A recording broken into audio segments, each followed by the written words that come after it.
Modern Real Estate Practice, page 134. Relationship of broker and sales associate.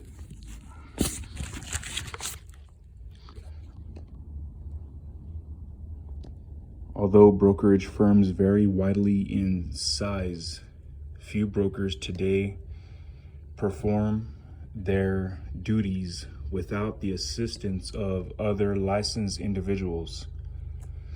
A sales associate might be licensed as a real estate salesperson or be a licensed real estate broker who simply chooses to work for another broker rather than set up an independent brokerage office.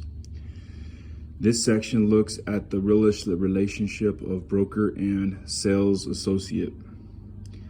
In the traditional definition, a real estate salesperson is licensed to perform real estate activities on behalf of a licensed real estate broker.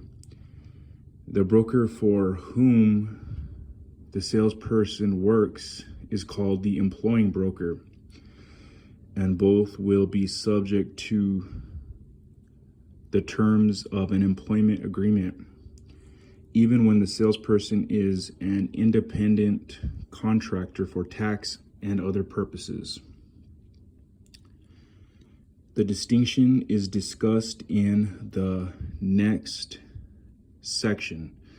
Regardless of the salesperson's status for tax purposes, the broker is fully responsible for the actions performed in the course of the real estate business by all persons licensed under the broker, which is why the sales associate can never be an independent contractor for purposes of the licensing law.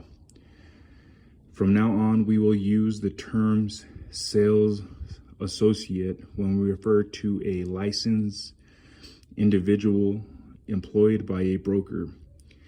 When we refer to a broker, we will mean an employing broker.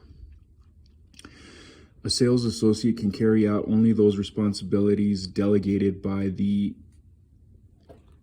employing broker and can receive compensation only from that broker.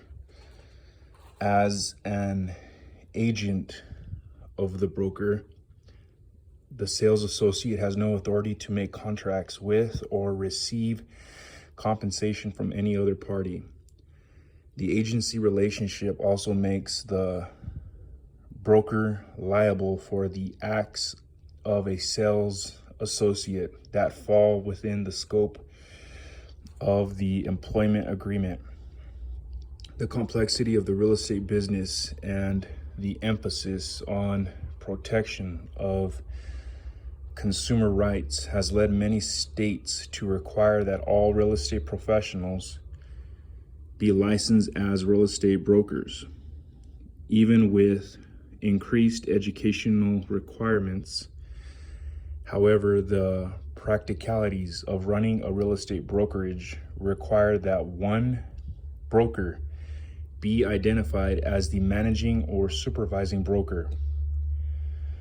A managing broker, who may also be called the supervising broker, is responsible for supervision of the real estate professionals who act on behalf of the brokerage.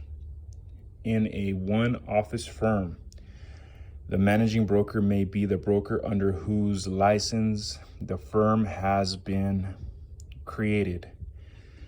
In a larger company, every branch office of the brokerage typically will be required to designate a managing broker for that office location, and the managing broker may be required to live within a certain number of miles of the office to qualify for the role of managing broker and maintain that status.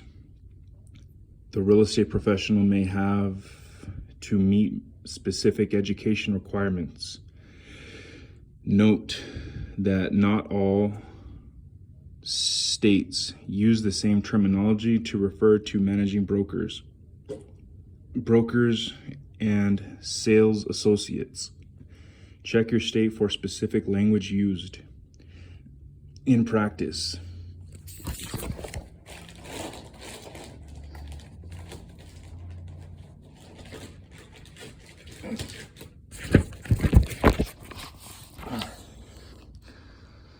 the sales associate must always be supervised by a managing broker. The managing broker cannot delegate office supervision of sales associates to an unlicensed person, although state law should provide for a temporary transfer of the duties of the managing broker to another licensed broker.